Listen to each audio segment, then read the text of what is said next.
práctica en los diferentes hospitales, ¿verdad? Ya han visto pacientes con hipotiroidismo, ¿no? ¿Quiénes no han visto pacientes? Levanten la mano. Han debido ver aunque sea en semiología.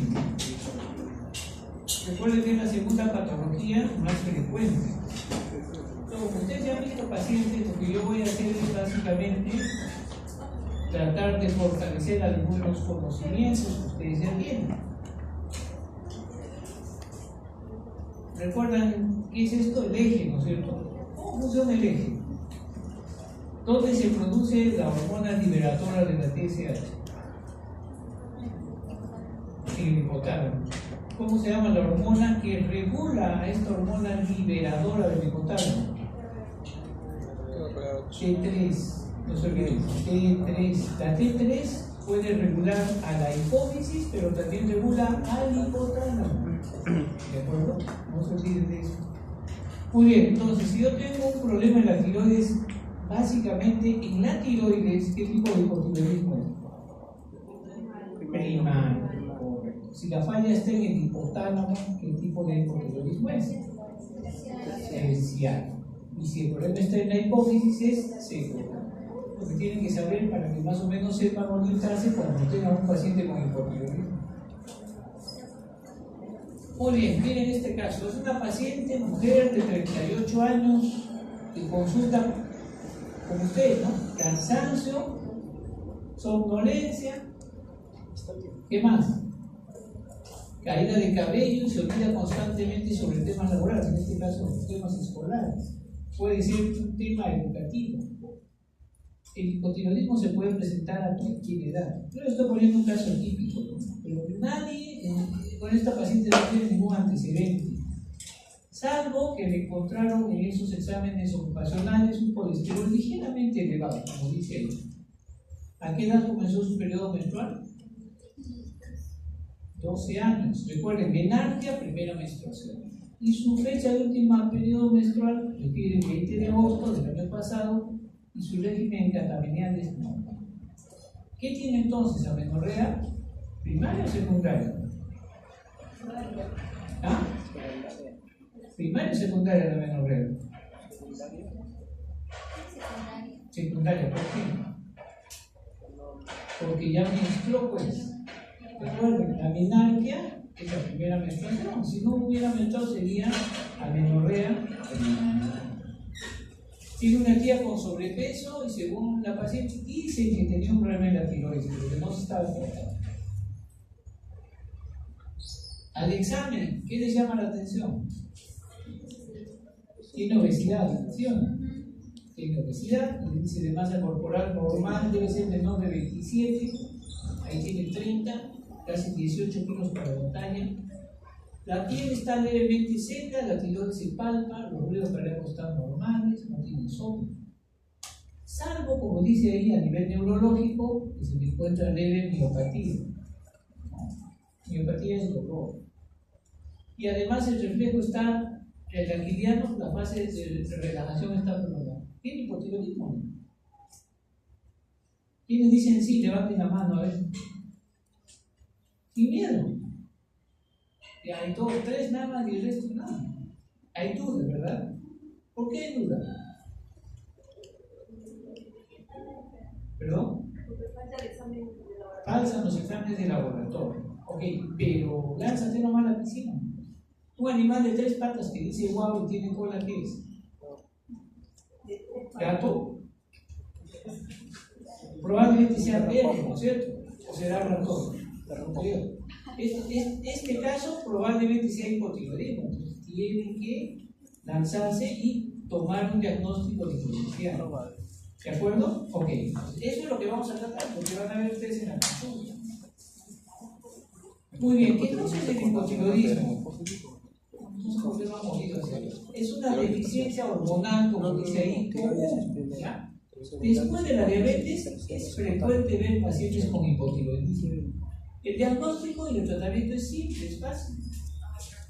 Y lo más importante, la clasificación va a depender. La edad del paciente, puede nacer una persona con hipotiroidismo. Ya se está por morir, le puede dar hipotiroidismo. Depende del tiempo en el que se presente, como dice ahí, cuánto tiempo es el inicio, qué órganos de nuestra economía se afectan. ¿Qué órgano crees que se afecte más por un hipotiroidismo?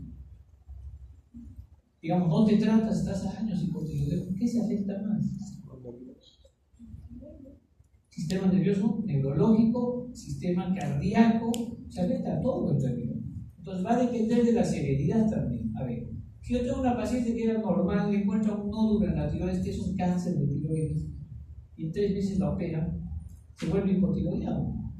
Claro, pues, hay casos en los cuales hay hipotiroidismo.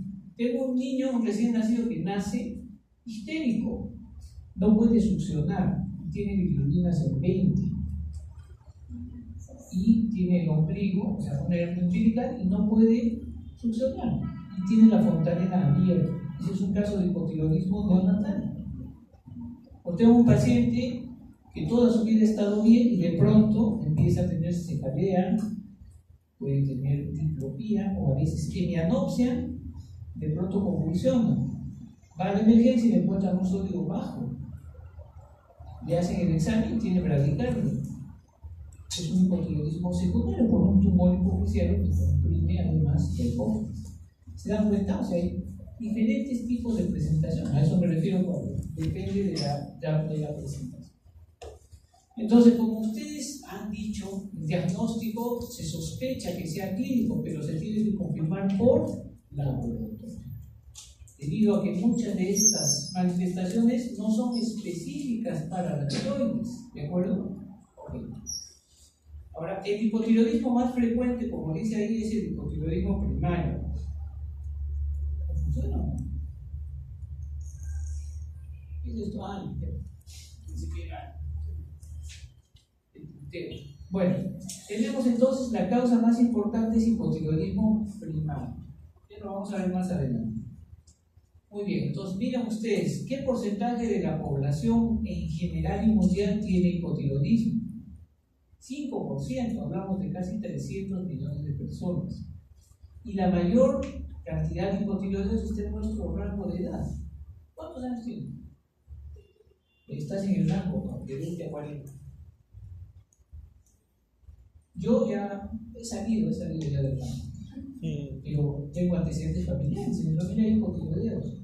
Entonces tengo riesgo de hacer hipotiroidismo. Ahora, ¿en quién es más frecuente, la mujer o el varón? En la mujer. La mujer en todas las edades tiene más riesgo de hacer hipotiroidismo que el varón. ¿De acuerdo? Ahora, es importante el tratamiento. A veces hay hipotiroidismos que son leves, que pasan desapercibidos. Usted tiene una persona de 80 años, que sea mujer, que tenga problemas cardíacos, una arritmia, le encuentra un hipotiroidismo leve apenas. Ese problema no se trata. ¿Por qué? Porque la pastilla puede ocasionar una arritmia y empeorar su cuadro. Entonces, hay casos, ¿no? Yo tengo una paciente hipotiroidea que se embaraza, su TSH normal, el rango es hasta 4, y tiene 3, ¿está normal o no? Pero para una hipotiroidea que se embaraza debe ser menor de 2.5, o sea, no está normal, porque puede abortar, puede haber problemas en la gestación de esa paciente. Entonces, todo va a tornarse en cuanto sea la circunstancia del diagnóstico. Este es un estudio, el estudio más grande que se ha hecho en Estados Unidos, en una zona que se llama Colorado. ¿Qué es lo que quiero que vean ustedes? ¿Qué les llama la atención de ese gráfico? En color, un plomo, digamos, más claro, son las mujeres, ¿verdad? Y en todos los casos las mujeres tienen mayor prevalencia que el hipotiroidismo. Pero vean ustedes en el caso de los varones. A partir de los 54 años empieza a aumentar también los casos de los varones. Pero ¿desde qué edad? Este es un estudio que se ha hecho en personas de 18 años o más. Entonces, este es otro estudio que se hizo en España, en el primer nivel de atención, en los centros y los puestos de salud. Miren, en este estudio hicieron saber cuántos de los pacientes que van a una consulta de atención primaria, centros y puestos de salud, tienen hipotiroidismo. Encontraron en este estudio 61% mujeres, varones 38%. Y miren los grupos de edad, casi es igual. O sea, antes se pensaba Mientras más edad tengas, más hipotiroidismo. Ahora no, miren, desde los 15 hasta los 49 es casi la mitad de la población que se detecta el hipotiroidismo. Estamos hablando de la epidemiología. ¿Cuál es la etiología del hipotiroidismo? Este cuadrito es importante, es clave, tienen que saber. Los hipotiroidismos primarios, o sea, donde está afectada la tiroides, la primera causa es la enfermedad del Hashimoto, es un problema autoinmune, ¿no? ¿Y en qué consiste? Existen anticuerpos que van a atacar las células de la tiroides, que se llaman tirocitos, y estos anticuerpos van a destruir a la tiroides. La destrucción no se hace de la noche a la mañana, lleva años. Y es más, el hipertiroidismo por Hashimoto puede tener una primera fase que es hipertiroidismo, nos hace confundir a veces la misma. ¿De acuerdo? Pero no es el hipertiroidismo de la enfermedad de Graves-Base, que tiene ciertas características, ¿no? El hipertiroidismo de Graves-Base lo que tiene exotálamo, bocio, hidrotoxicosis y miopatía, o sea, tiene el problema en los pies de la miopatía, de hematomiopatía, si quieren llamarlo así, ¿no? El mixedema famoso del hipertiroidismo. Eso es el Graves, pero los que hacen hipertiroidismo de Hashimoto no tienen esas manifestaciones, pero tienen hipertiroidismo, baja de peso, palpitación, taquicardia, y nos hace confundir. Ustedes habrán escuchado el término hashitoxicosis, o sea, ahí más o menos está ese grupo de pacientes. ¿En quiénes se presenta? Miren, el Hashimoto se presenta entre los 30 y 50 años, predominantemente en mujeres, y puede haber bocio o también no. Los que no tienen bocio son los que van a la atrofia, son los que más rápidamente necesitan más dosis de hormona tiroidea. La segunda causa de hipotiroidismo actualmente a nivel mundial, sobre todo lo que se da a nivel Perú, son por procedimientos. Pacientes que han recibido yodo radioactivo o han sido operados de la tiroides, ya sea por un nódulo tiroideo o un cáncer de tiroides. ¿De acuerdo? Entonces, por cirugía, dentro de la segunda causa, puede estar el tratamiento con yodo. Todos los pacientes con coléricos hipertiroideos pasan a yodo radioactivo. Hay un pequeño porcentaje nada más que se curan con tratamiento medicamentoso. Y la otra causa es el yodo inducido. ¿En qué consiste el yodo inducido? ¿Ustedes dónde creen que hay la mayor cantidad de yodo? ¿En la costa, en la selva o en la selva? En la costa. ¿Por qué? ¿Por qué? Ya, eso es en algunas zonas de sierra. Por las lluvias. El yodo es inorgánico y está en la tierra. Entonces, ¿qué pasa? En la sierra llueve, no bastante. En la selva también. Entonces todo el yodo es arrastrado al mar. Por eso es que es rico los alimentos del mar en yodo. ¿De acuerdo? Hay personas que viven en zonas donde hay deficiencia de yodo. Todavía hay zonas, a pesar que se ha yodado la sangre, existen en el mundo. ¿Saben dónde están los colchones de deficiencia de yodo a nivel mundial? En los Alpes, en Italia, en Austria, en algunas zonas de Alemania. Ahí todavía existen un montón de pacientes que tienen Himalaya, bocio. En nuestro Perú no hay tanto, todavía hay zonas, claro que sí, pero felizmente las donde hay digamos la sal que no es la sal que nosotros vemos, ¿no? ¿Han escuchado hablar de sal maras? Esa sal de maras viene de los pozos. Esos pozos no están a nivel del mar, pero se tienen que yodar por ley. Entonces ya hay menos deficiencia. Pero los que tienen deficiencia bajan ¿a dónde? A las zonas donde hay bastante yodo en los alimentos. A eso se llama hipotiroidismo por yodo inducido. Y ahí a ese tipo pertenece el efecto de Wolff-Chaikoff. ¿En qué consiste? Como consumen bastante alimento que tiene yodo, ¿qué hacen? Suprimen la producción de yodo por la tiroides. Escasa producción. ¿De acuerdo? Y después cuando se liberan, estos ya no van a producir hormonas, se vuelven hipotiroideos. ¿Por qué? Por inhibición de la producción y liberación de la T3. A eso se llama el efecto de Wolff-Chaikoff. Y se produce y está en el grupo de hipotiroidismo yodo inducido. Otras causas por el tratamiento con fármacos. Hay muchos pacientes que tienen depresión, síndrome depresivo, donde utilizan litio. Las arritmias, también se utiliza la amiodarona. La amiodarona tiene 33% en su composición de yodo, sales de hierro. ¿Existen otras causas? Sí, miren, efectos hereditarios de la síntesis, hipotiroidismo con bocio desde el nacimiento. ¿Qué quiere decir? Que los niños nacen, está pasando la obra, sí, los niños nacen, pero no pueden producir su hormona tiroidea. ¿De acuerdo? Ese es el hipotiroidismo desde el nacimiento. O su glándula tiroides no ha crecido totalmente, se ha atrofiado, apenas un esbozo.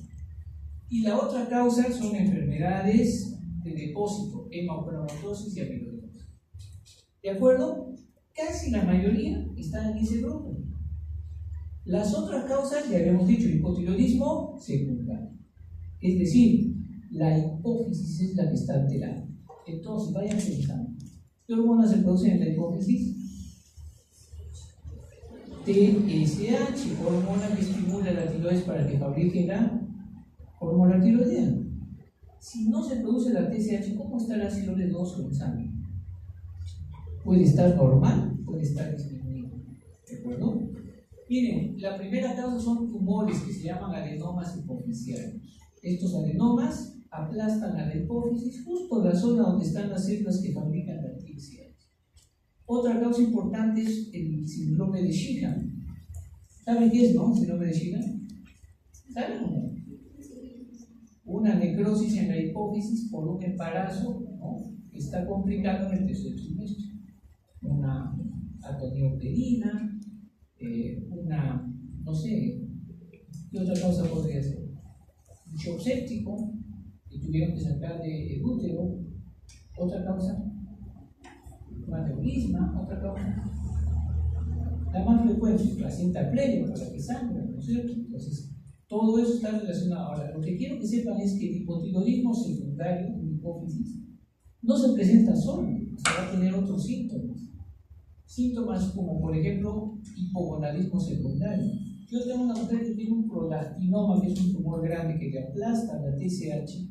La mujer no va a menstruar. Y el hipotiroidismo terciario es por una alteración en el hipotálamo. Obviamente no es un caso común. A veces se presenta con hipertensión endocraniana, tumoraciones mucho más grandes a nivel del hipotálamo. ¿De acuerdo? La tiroiditis de Hashimoto es la causa más frecuente, como les mencioné, tanto en personas adultas, en zonas donde no hay deficiencia de yodo, y en niños. Entonces, miren más o menos la presentación es entre los 40 y 60 años. En la relación mujer-varón, 1 por el varón y por la mujer 10. Entonces, ¿qué hay que hacer? Como es una enfermedad autoinmune, hay que buscar otras patologías autoinmunes. Dime una patología autoinmune antes que todo esto. Anemia perniciosa. Lupus, ahí en el estado de lupus. Una patología autoinmune. Entonces pasa con ruido. ¿Alguien más? Típico, artritis reumatoidea, diabetes tipo 1. Entonces, cuando tenga una paciente con Hashimoto, hay que buscar otra enfermedad autoinmune, no hay que quedarse así nada más. ¿De acuerdo? Muy bien. ¿Cuáles son las características clínicas? Ustedes, la mayor cantidad de pacientes que van a ver son adultos. Entonces, los adultos tienen manifestaciones generales. Acá me podría hacer un diagnóstico adulto. Insidioso, progresivo, con astenia, ¿qué más? Cansancio, aumenta de peso, tiene estreñimiento. Cuando uno examina la piel, es la parte semiológica, ustedes ya han hecho de la parte semiológica. Puede o no tener bozo, las uñas están quebradizas, las pacientes están como lentas, no están, digamos, como decimos, no están pensando muchas veces la respuesta, no se acuerdan qué día estamos. Pero lo que sí nos debe interesar es, desde el punto de vista del examen, el aspecto cardiovascular. ¿Qué tenemos? Bradicardia, puede haber hipotensión, pero puede haber hipertensión diastólica. Es lo que caracteriza, desde el punto de vista cardiovascular, a un hipotiroidismo. Pasa el tiempo, el corazón no empieza a funcionar, no late cronotrópicamente, entonces ¿qué va a pasar? Insuficiencia cardíaca, miocardiopatía. La pregunta es, ¿esto revierte o no con el tratamiento? la mayoría de veces sí se pierde. La hormona tiroidea, tienes un derrame, piensas que ya se va a morir la paciente por el corazón tan grande, sí puedes revertir con el tratamiento. Fuera de eso, recuerden que la hormona tiroidea, ¿qué hace? Movimiento peristático. Entonces las pacientes pueden tener estreñimiento y a veces llegan al hilo adinámico, como si fuera una obstrucción intestinal. Otros, en las mujeres, menometrorragia, amenorrea. ¿Recuerdan la paciente del caso? Aquí tienen una paciente que tiene hipotiroidismo con amenorrea. Y en el caso de los varones hay impotencia y no hay la producción suficiente de espermatozoides. En neonatos, como dice ahí, hay que sospechar cuando nace un niño al nacer con histericia. No quiere lactar, la persistencia del llanto ronco, se distiende el estómago, hace hipotermia. Los neonatólogos ya más o menos sospechan, ¿no? Es importante el tratamiento. Si tú no lo haces de inmediato, así no tengas los resultados, pero sospeches, hay un problema. ¿Cuál es el problema? Neurológico. Nosotros hemos tenido niños que les han dado de alta sin darse cuenta, han venido a los 3 años ya queretinos. Queretino es una especie de retardo mental. Por eso cuando dicen queretino, están siendo retardados. En la infancia, ¿cuándo nos damos cuenta que los niños tienen hipotiroidismo? Porque hemos dicho que puede aparecer a cualquier edad. Sobre todo porque los niños tienen problemas en la escuela o en el colegio. No aprende y se duerme, los profesores nos llaman, oye, ha dormido, no ha dormido, no avanza con el estudio, no entiende lo que está leyendo, no sabe escribir. Y el otro problema es la talla. ¿Ya? Y lo más, donde más uno se da cuenta es cuando empieza la edad de la pubertad. ¿A qué edad empieza la pubertad de la mujer? A partir de los 8 años. El varón, a partir de los 9 años. Ahí empieza la pubertad. ¿Cómo empieza en la mujer? La aparición del botón mamario. ¿No? Ahí empieza. No empieza cuando menstrua, ahí terminó la pubertad. Estamos hablando de adolescencia. Muy bien, entonces, ¿cómo hago el diagnóstico? Primero, sospecha clínica. Ya hemos visto las diferentes posibilidades dependiendo de la persona y qué edad tiene que se presente el hipotiroidismo. Entonces, el tratamiento, el diagnóstico va a ser por exámenes de laboratorio. ¿Qué le voy a pedir? TSH y T4 es lo más importante. Si yo digo que es primario, que el problema está en la tiroides, TSH puede estar muy elevada y la T4 disminuida. ¿De acuerdo? Que hago mi diagnóstico, haciendo unidad clínica. Pero si yo tengo una paciente que parece que tuviera hipotiroidismo, tiene la lactorrea, no ha crecido, tiene náuseas, vómito, glucosa baja, digo, algo pasa, de repente 2 cosas, ¿no? Una insuficiencia suprarrenal asociada a un hipotiroidismo. ¿Qué cosa hay que pedir para que? ¿Cuál es la causa más importante del hipotiroidismo? Hashimoto. Entonces, ¿qué hay que pedir? Anticuerpos antitiroideos. Y a veces, si palpamos por ahí un nódulo, no se palpa la tiroides, es una ecografía. Pero la ecografía no es el diagnóstico de Hashimoto. ¿De acuerdo? Cuando el hipotiroidismo es hipoficiario o hipotalámico, miren cómo está la TSH. Puede estar normal o disminuida. Y la T4 está siempre baja. ¿De acuerdo? Entonces, si yo sospecho que es central, no le voy a pedir solo TSH. ¿Qué hormonas más le pido? ¿Qué hormonas más le pide? Prolactina, FSH, LH, ¿qué más? Hormona de crecimiento. Como no se pide habitualmente, ¿cómo se llama la hormona que actúa como hormona de crecimiento? Van de la mano. ¿Cómo se llama? IGF-1, somatostatina, más barato, para veces deficiencia de hormona de crecimiento. ¿Y a qué se llama hipotiroidismo subclínico? Cuando en teoría no hay muchas manifestaciones clínicas, la TSH cuando es primario está elevado pero menos de 10 con la T4 libre. ¿De acuerdo? Hipotiroidismo subclínico, no hay muchos síntomas. TSH menor de 10 con T4 libre normal. Hipotiroidismo subclínico. ¿Cómo tratamos el hipotiroidismo? Obvio, ¿no? ¿Cuál es el tratamiento? Darle la hormona tiroidea. Lo primero que debemos pensar. ¿Cómo es que se da el tratamiento? Primero, ¿cuándo ¿Cuándo hay que dar urgentemente? Cuando tengo un paciente con depresión, cuando tengo una mujer embarazada. Los niños hay que apresurarse el tratamiento para que no tengan problemas con su crecimiento y desarrollo. ¿De acuerdo? Y aquellos pacientes que generalmente tienen el hipotiroidismo por enfermedad autoinmune, aquellos que han recibido yodo radioactivo, ¿no? Los que fueron operados, esos pacientes tienen que recibir tratamiento. Habitualmente reciben tratamiento cuando la TSH está mayor de 10, no se olvide. Muy bien, ¿en quiénes tengo duda? Paciente de 80 años que tiene arritmia, miocardiopatía, TSH 9, 8, ¿me daría o no? Con cuidado, porque la hormona tiroides estresante puede ocasionar otra arritmia, ¿no? O si yo tengo un paciente que tiene riesgo de infarto y le doy, se puede infartar, o sea, hay que sospechar. Por eso son casos especiales que ya lo manejan básicamente el endocrinólogo. O las personas que tienen, como dice ahí, mayores de 60 años, pero menores de 85 años, también podrían beneficiarse con el tratamiento. Entonces, la pastilla que se da es la hormona tiroidea, cuyo nombre es levotiroxina. Aquí tienen la dosis más o menos. En adultos y niños que tienen síntomas, después de un mes y medio, 2 meses, revierten todas las manifestaciones clínicas. Como dicen los neonatos, si no se da las primeras semanas, tienen alteraciones irreversibles. ¿Cuánto le voy a dar? Miren las dosis. El hipotiroidismo congénito, recién nacido, se da por 10 o 15 microgramos por kilo día. En los niños, que ya son un poco mayores, se da de 2 a 4 microgramos por kilo día. Y en las personas adultas se da una dosis entera, entre 100 y 150 microgramos por día. ¿De acuerdo? ¿En cuánto se hace un control para saber si ya está bien o no su examen? Primero, el control tiene que ser clínico, hay que examinar. Y en segundo lugar, tenemos que modificar la dosis. ¿Cuándo modificamos la dosis?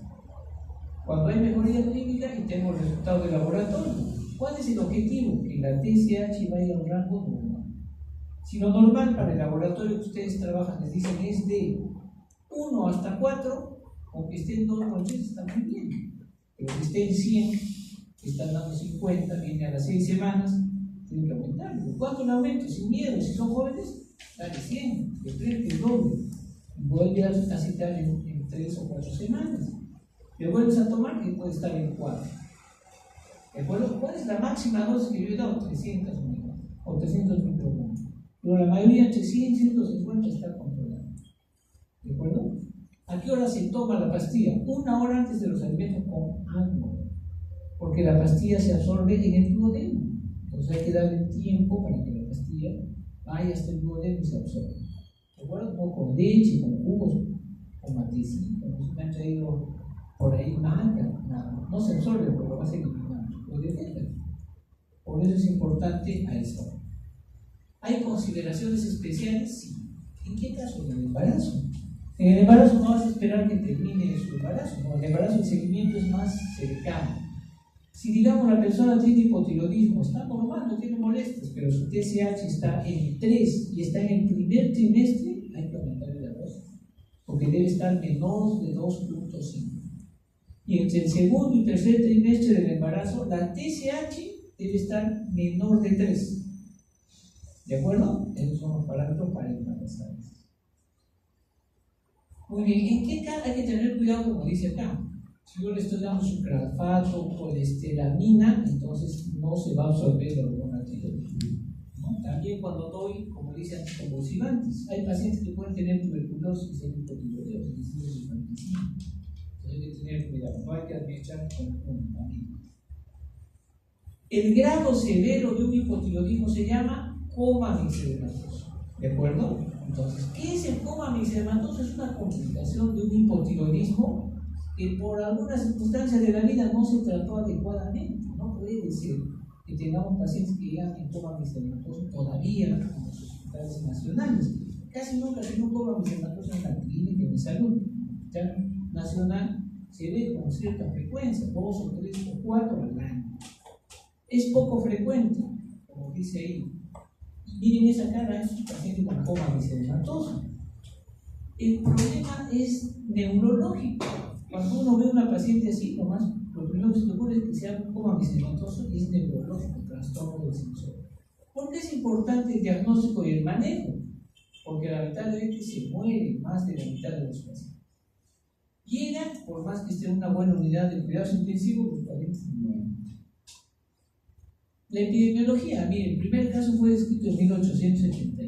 A la fecha hay 500 casos y nosotros ya sabemos cuando se acerca el invierno ya se van a acercar los pacientes con coma medicamentoso, porque el frío hace que se descompense. ¿De acuerdo? La mayoría de veces es limitado. ¿En quién voy a sospechar yo? ¿En quién sospecho que pueda tener un coma medicamentoso? Primero, no hay criterios absolutos.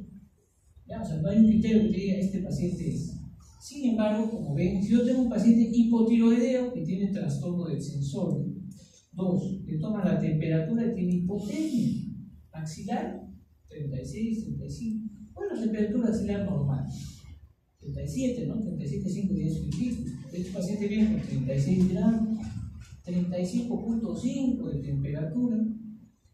Los otros vienen con hipotensión arterial, vienen en coma. Hay un factor precipitante, infección o infartados. Cuando le piden ustedes el laboratorio, miren lo que sale. T3, T4 bajo, la TSH puede estar alta o también normal. ¿De acuerdo? Porque hemos dicho que puede ser un hipotiroidismo secundario terciario. Aquí tiene el néter, no lo ha graficado bien, una paciente, pero la foto que vieron sí es una paciente con coma medicamentoso. ¿Qué es lo que resalta de los pacientes con coma medicamentoso? La macroglosia. La lengua crece de tal manera que no deja inclusive que le intuben. Crece grande, no deja intubar. Recuerden que la paciente viene con trastorno, con una falla metabólica. Si yo examino a una paciente con coma medicamentoso, encuentro los cabellos secos, quebradizos, las uñas que tienen estrías, ¿no? Toscas, con atrofia. Mixedema, la infiltración de todo el tejido, como dice ahí. No dejan fovea. Ahí va el diagnóstico diferencial, porque ustedes lo miran y piensan que está con insuficiencia cardíaca o insuficiencia renal. Y no es así, está mixedematosa.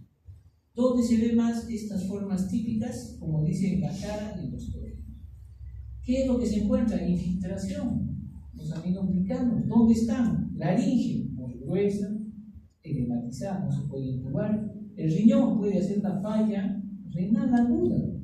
El hígado se llena de grasa, el sistema nervioso, las serosas, tienen derrame por todo lado, derrame cardíaco, derrame pleural. Es un caso, en verdad, de una demasiada y exagerada en la sangre. Y el paciente llega a ser una falla multiorgánica. Cuando un paciente llega así, la probabilidad de muerte es 80%. Entonces, ¿qué es lo que vamos a ver? Macroglosia, edema petrovital, alteración de la perfusión renal. Hay problemas neurológicos, de tal estupor, convulsión, el paciente entra en coma, hace hipotermia, cardiomegalia, ¿no? Recuerden que la hormona tiroidea, ¿qué hace? Contracción y fuerza del corazón. Si no hay hormona, no hay inotropismo ni fenotropismo, y eso causa bradicardia, derrame pericardio. Y lo otro, la hormona tiroidea interviene en el intercambio del CO2 y el oxígeno a nivel pulmonar. Si no hay hormona, ¿qué vamos a tener? CO2, hipoventilación y pericardio. Entonces, el paciente hace una falla multiorgánica. Entonces, el paciente hay que diferenciar, como dice ahí. ¿Cuáles son los principales diagnósticos diferenciales de coma medicamentoso? Insuficiencia cardíaca descompensada, insuficiencia renal, insuficiencia respiratoria por alguna otra causa. Hay que diferenciar del eutiroideo enfermo. El eutiroideo enfermo es un paciente que tiene otras patologías y después se compromete la tiroides. Se caracteriza porque la TSH está normal, pero la T3 está baja. No hablo de la T4, T3 baja. Y la T4 libre está normal. Y a veces eso no se trata. ¿Por qué? Porque es una fase de compensación. ¿No? Está tan mal el paciente que es una fase de compensación. El T3 bajo es un marcador de mortalidad, como el Apache. El T3 total bajo es un marcador. ¿Cómo tratamos? ¿Qué vemos al laboratorio de un coma medicamentoso? retención del CO2, el paciente hace hiponatremia, baja la tasa de filtración glomerular y la creatinina sube, hace hipoglicemia. ¿Por qué? El paciente con hipotiroidismo severo no se alimenta, no come, funciona. ¿Quién produce la glucosa si es que no comemos? El hígado. Se llama gluconeogénesis. Cuando hacen huelga de hambre, ¿no han almorzado? Los que no han almorzado están produciendo glucosa por el hígado. ¿Qué pasa? Que hay hipoglicemia porque el hígado se infiltra de estos aminoglicanos y no hay gluconeogénesis. Infiltra la glándula suprarrenal ante una infección que nos ocasiona estrés. ¿Qué hormona tiene que reaccionar ante el estrés? Cortisol. Pero si está infiltrado, no hay cortisol. Entonces, ¿qué te va a dar? Hipoglicemia, hipotensión, hiponatremia. Te da una insuficiencia suprarrenal asociada. Entonces, es un caso grave. ¿Cuál es, en todo caso, el objetivo de tratar un coma mixedematoso? Primero, hay que mantener una buena ventilación. El paciente no va a morir con insuficiencia respiratoria. Recuerden que no hay este intercambio del CO2. Los pacientes tienen que entrar muchas veces en intubación. Pero ojo, no usan anestésicos. Si tú le pones un anestésico, te va a morir el paciente. Tiene que ser inductor del sueño. No podemos usar anestésicos. El anestésico empeora un coma mixedematoso. Hay que prevenir el calor. Ahora hay mantas térmicas, ¿no? Mantas térmicas. Medidas generales, cambios de posición, hay que hacer aspiraciones y prevenir las impactaciones fecales, retención urinaria, etc. En la UCI, entonces, soporte ventilatorio, tenemos que tener una presión de oxígeno mayor de 50, insertar el tubo endotraqueal. A veces es necesario hacer traqueostomía, es decir, que a veces no se puede intubar, termina haciendo traqueostomía. Uso de cobertores, mantas eléctricas. Para la hipotensión es clave colocarle, primero, ¿qué le pondría si tiene hiponatremia? Cloruro de sodio, ¿no es cierto? Cloruro de sodio con dextrosa, porque puede estar haciendo hipoglicemia. Ahora, lo que hay que restringir son electrolitos, no le vamos a encharcar, porque recuerden que tiene hiponatremia. Hay que hacer diagnóstico diferencial con el CIJAP, que es síndrome de secreción inadecuada hormonal antidiurética. ¿Ok? Y lo más importante es, fuera de esta parte elemental, que el endocrinólogo tiene que hidratar con mucho cuidado. El paciente tiene hipoglicemia, hay que darle electrolitos con dextrosa. Hidrocortisona, 100 miligramos cada 8 horas. Recuerden que pueden hacer una actriz suprarrenal. Recién después se le da la levotiroxina. La levotiroxina se da por vía endovenosa.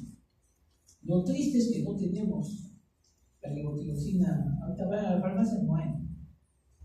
Tenemos unas cuantas ampollas que con algunos hospitales podemos tener, tampoco. El laboratorio no lo compra porque no es frecuente un coma mixedematoso. Pero últimamente estamos viendo con más frecuencia.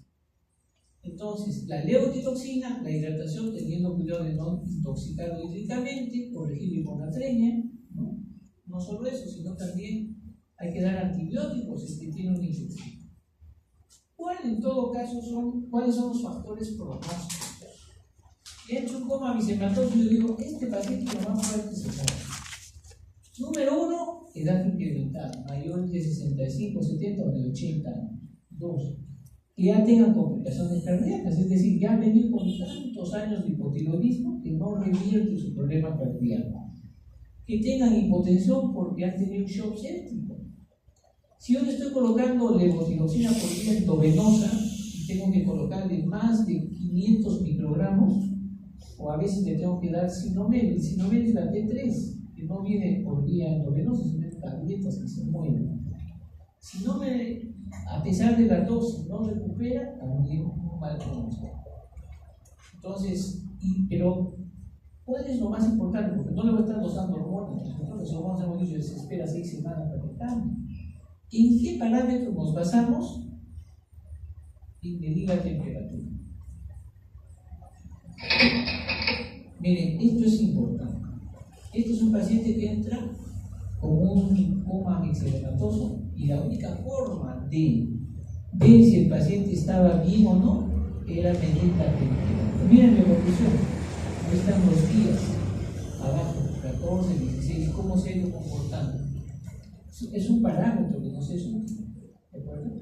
Si el paciente no recupera la temperatura, lo más probable, a pesar de todas las medidas que hemos utilizado, el pronóstico no es bueno. Muy bien, creo que es la última. Muy bien, jóvenes. ¿La lista? ¿Alguna pregunta? ¿Preguntas? A ver, préstame la lista. ¿Cuántos son?